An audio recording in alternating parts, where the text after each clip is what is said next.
more than if we just immediately exhaled. Mm-hmm. And they call it like a kumbhaka in yoga. I'm not perfect with my pronunciation of all Sanskrit, but it means a pot.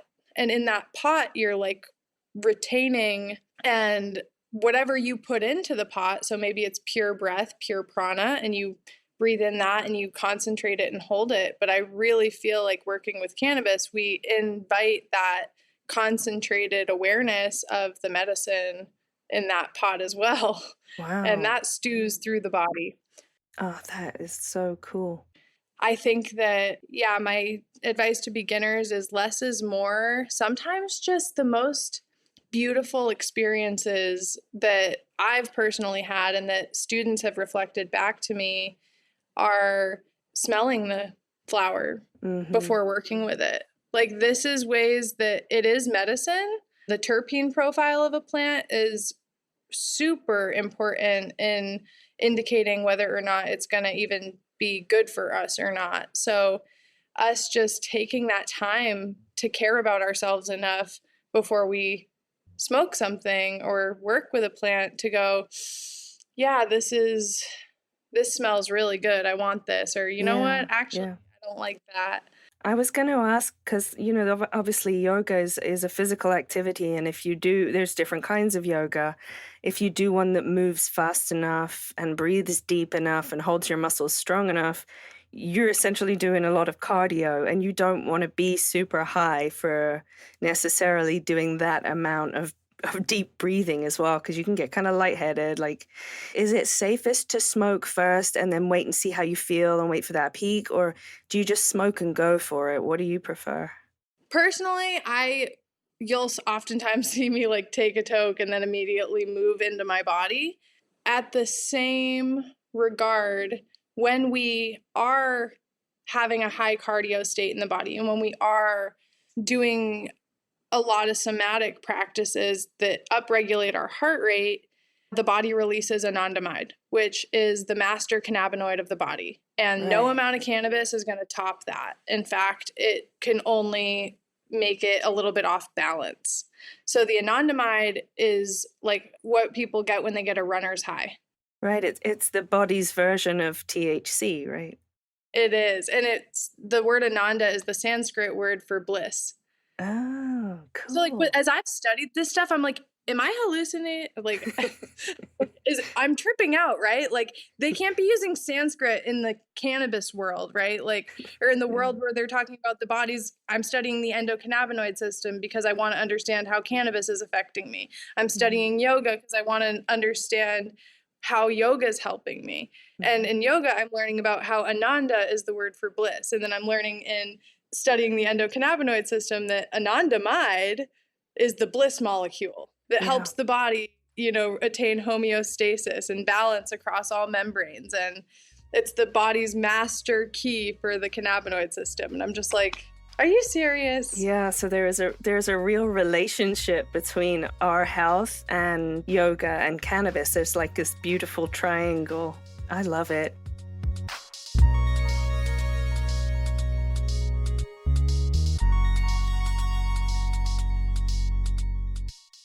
For beginners, what would you say are some of the best postures to take, you know, as you're just sort of gently moving into feeling stoned and starting yoga? I tend to lead supine postures, which means lying down on your back. So generally, if you're smoking, it'll be a seated posture. Once we get into moving, I like to get people as close to the earth as you can. My teacher has a saying, foundation, function, flow. So I like to set us up with a really nice foundation because the cannabis can elevate and bring us a little bit into higher states of consciousness. So really making sure that the body is grounded. I also just think it feels really great to do stretches laying on the earth, and it is also oftentimes more beginner friendly. If you are not practiced with balancing postures, you can hug one knee in and let one leg be extended and still get the benefit of stretching your hamstrings that you would in like tree pose standing, but you're lying down. Yeah, so there's like easier, like you can adjust the poses for how difficult you want them to be. Definitely for me, if I'm smoking weed, I'm sitting down. I am not trying to balance. Yeah, That is a dangerous yeah. game. Mm-mm. I'm like, there's indicas and sativas that, like, stereotypically, and I know this has kind of been a debunked myth, but traditionally, and this is, if I can like bring a little bit of yoga wisdom into this too, the traditional indica plants were grown in more mountainous regions. The traditional sativa varieties grew in more like jungle like settings. We as people, just as much as plants, are formed by our environment around us. And so my yoga teacher has this philosophy that she got from her teachers, which is nature is teacher. And so when I can observe the energy of a plant that's grown in the mountains, that in order to survive, it kind of had to hunker down to the earth. It had strong winds coming at it. It didn't have much to protect. It kind of like, it's going to have a vibration that kind of is going to be a little bit more like cozy Mm-hmm. to the earth. Some people will call it more like couch locky, but also like the people who of the world, if you look at indigenous people of the world that grow in mountainous regions, tend to also reflect that plant life of being a little bit hardier, a little bit, Yeah. they're tending to be a little bit more hunkered to the earth. Hmm. And the opposite, I find also true. When I was in Peru, for example, is like what's giving me this in my mind. The Peruvians who live in the jungle tend to be a lot taller, skinnier, lankier, kind of like a sativa plant. And the Peruvians who live up in the mountains tend to be more of an indica variety. And I was just like laughing the whole time that I was down there, not at the people, but at the observation. I can see all the different kind of varieties. Yeah, that's like a nice little mirror you can see between the plants and the people. And my family, you mentioned I have my farm here in Maine, and I call it Nomad Retreat Center. And in my father's lineage, we had a rich history of nomadic life. So I really feel well suited to like walking around on the earth and, foraging plants and like a lot of the things. I feel suited to my environment here. Yes, yeah, you're in your element, I guess. So, what sort of things do you usually get up to on the farm? What if folks want to come to you to do private events, or sometimes you hold ticketed events where people can come for like weekends? Cosmic Creation is a group that has been practicing here for the past 3.5 years. They're just local dancers. It's kind of a mix of people. We've literally planted a lot of gardens and things like that together. So the picnic weekend, just the other weekend, we had some yoga and some really delicious foods from the gardens. And I bake a lot of pizzas and I love to cook. Oh Pizza's my gosh. like one of the staples around here for sure, but I like the height of my joy around here is really when like the gardens are finally producing food that I can share with Yeah. the people who come hang out. And usually on a weekly basis, that's this group Cosmic Creation. And so on the picnic weekend, they were really the highlight. They did this whole immersive chakra show, but they do fire performing, like hula hoop dancing. I couldn't even begin to try to quantify the styles of art, spoken word. They use like all kinds of props. They mixes of so many different art. Wow. We made owl masks last year and like It sounds like you really get creative together at these events. And that's another part of ingesting cannabis and doing yoga that I love. You feel some sort of like a creativity and this freedom in your body, like art therapy that you might get at rehab, right? And maybe the new way of thinking about cannabis and recovery can help break some of that stigma when we talk about it as like a harm reduction tool for people in recovery.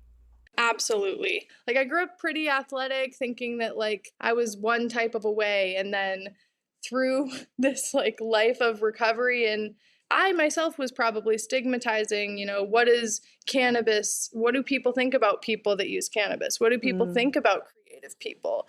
And through my own perception of that stigma, really blocked my own medicine that would come to be the biggest things that have helped me in my life, which are people that help me to cultivate the space to show up. Like cosmic creation is like, yeah, who are you? How are you?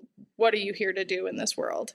Yeah. And let's create it. Let's create the space to create it. And having the community here has been life-changing and breaking the stigma around like, what does it mean to be like part of a group, really discovering like what's the benefit of being creative, what's the benefit of cannabis. Like you actually get to use full use of your brain and body.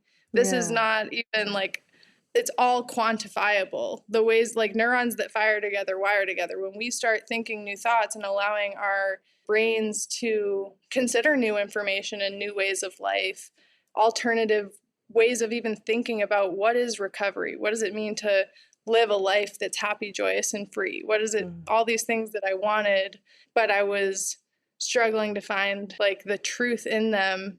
Cannabis and finding my authentic community through that plant, and yoga and finding my authentic community through that practice, and cultivating a life around those truths has really created something quite special that I'm excited to see where it goes. And yeah, it is beautiful to see all the different forms that recovery can take.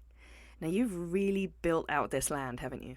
Yes. I've expanded on the land a little bit. I have like over 100 acres. And right now I have the Airbnb in the house, but there's plans to expand the gardens. I want to work with a lot more plants and things like that here. And you do have some cannabis plants outside in those gardens, I saw as well.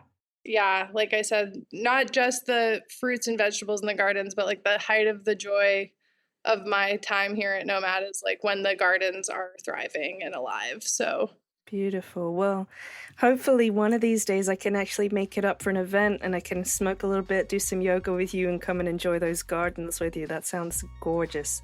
I want to thank you, Lynsey, for being on the podcast. And thank you. If anybody wants to find you online, it's at Maine Ganja Yoga on Instagram. Is that right? Yes, it is.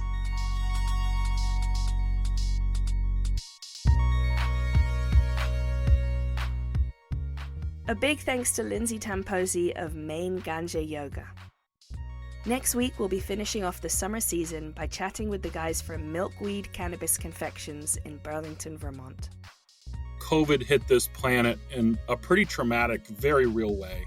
Silver linings exist in every experience that we have, and one of the biggest silver linings of this was that I was able to sort of back away from the business of Monarch and the Milkweed, which was a full-power downtown restaurant with wholesale dessert programs, CBD confections, over 35 employees, opening at 7:30 in the morning and closing at 2 in the morning, 363 days a year. And it gave me the opportunity to back away from that and then focus on how we wanted to put that back together in a more efficient way that serviced our world that is a new world after COVID hit.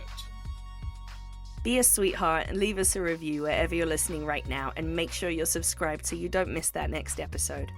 Follow us on social media at Different Leaf, and you can find me on social media at Brit the British. Make sure you've got your summer travel and cannabis issue of Different Leaf the magazine available now on thousands of newsstands across the US and Canada, and at differentleaf.com.